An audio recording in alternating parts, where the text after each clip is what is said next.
When you're mixing, it's never a done. It's a really small amount of people who are masochistic enough to do this. Instagram post, Patreon post, Facebook post, blah, blah, blah. It's an actual art. It's an art form. Welcome back in our Hertz channel. Today we have special guest. You. Scott. Scott from Chernobyl Studios.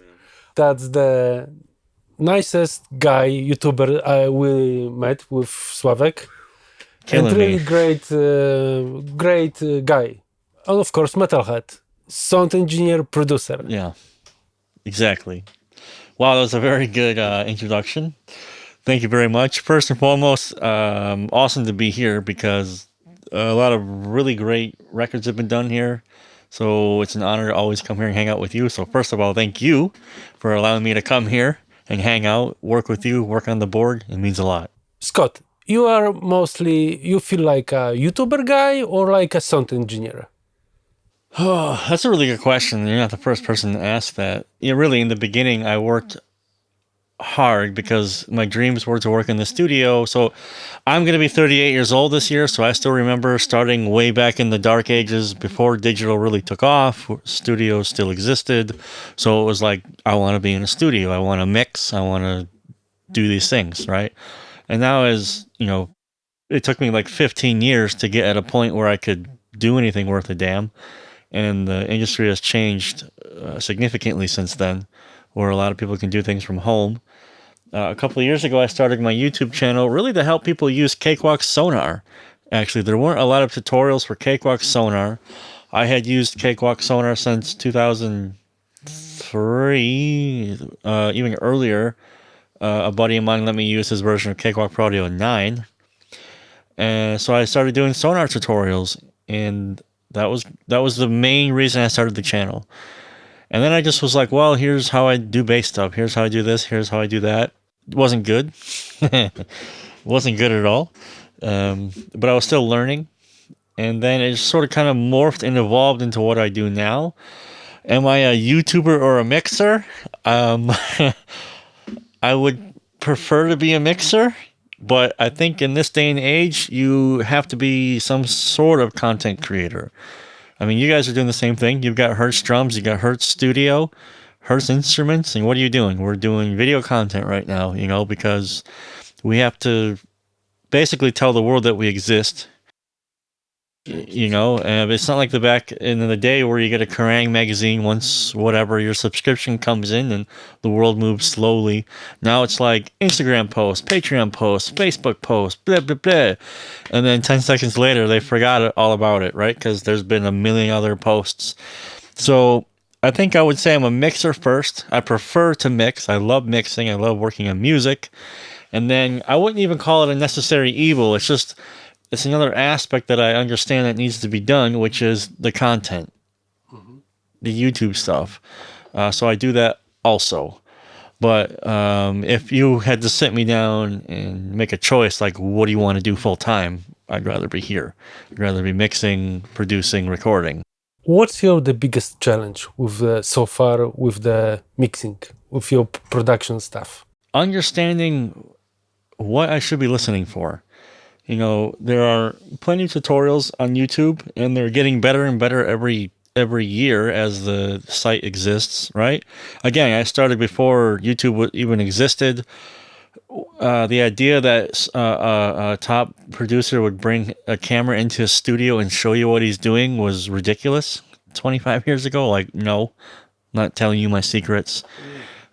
Get lost, you know, that's not happening. Yeah, but with Slawek we never understand that. We start like, you know, teach other people. Yeah. And people ask us, why are you afraid? We don't afraid because all of us hear different. See, that's the thing. That's the actual real secret that I only learned when I got to the point when I realized I'm hearing it different than you are. Like, you don't hear this?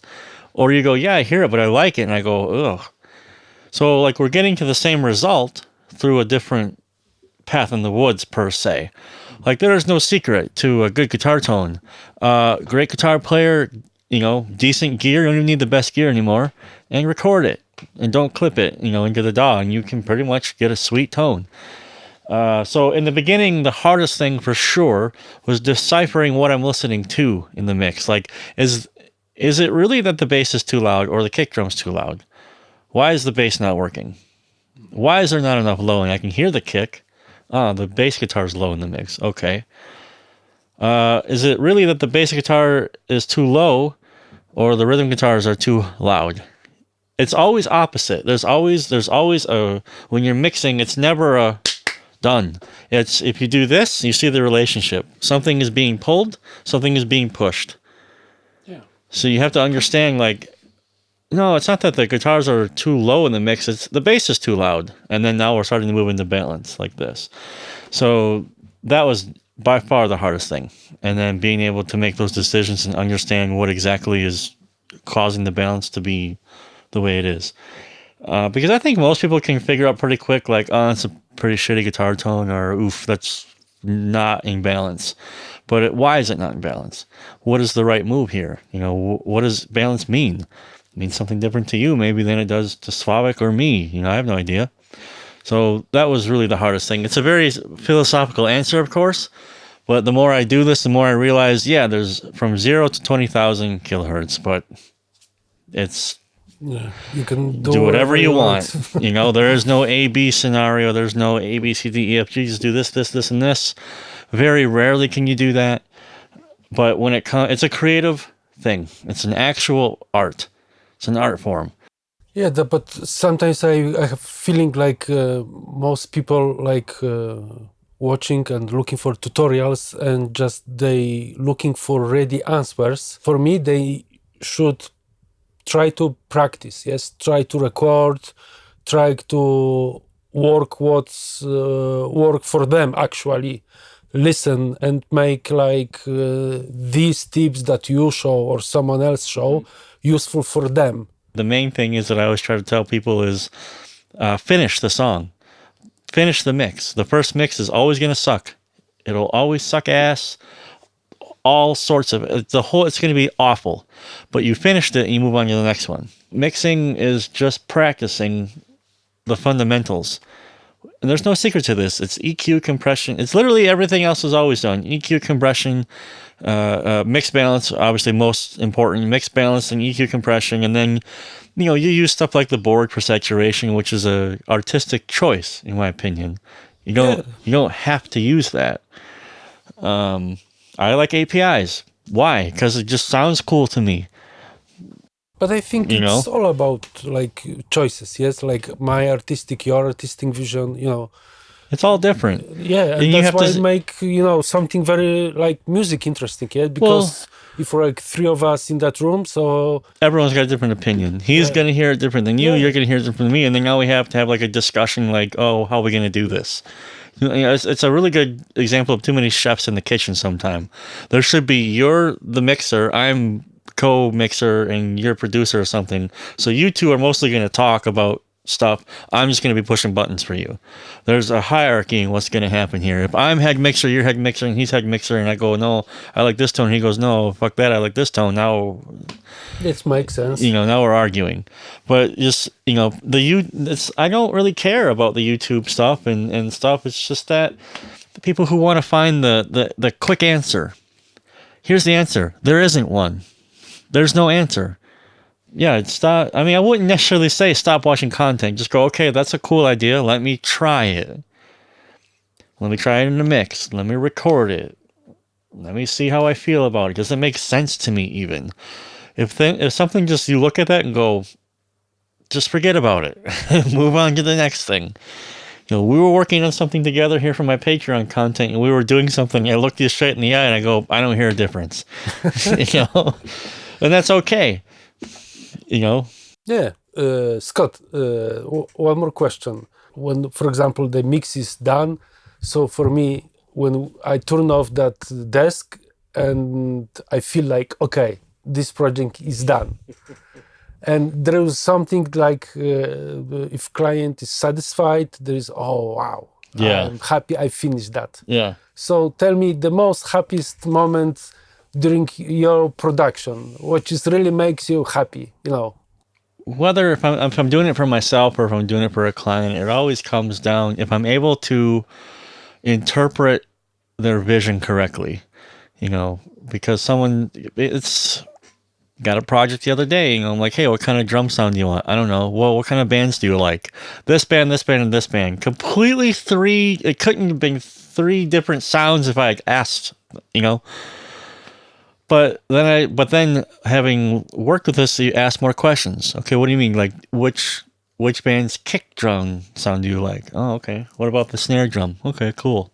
And then you're able to understand the vision of who you're working with and bring it to life for them. Not even just doing it in the first mix. It's just the fact that you got their project where they wanted to have it. That's really rewarding, and I wish every project was like that.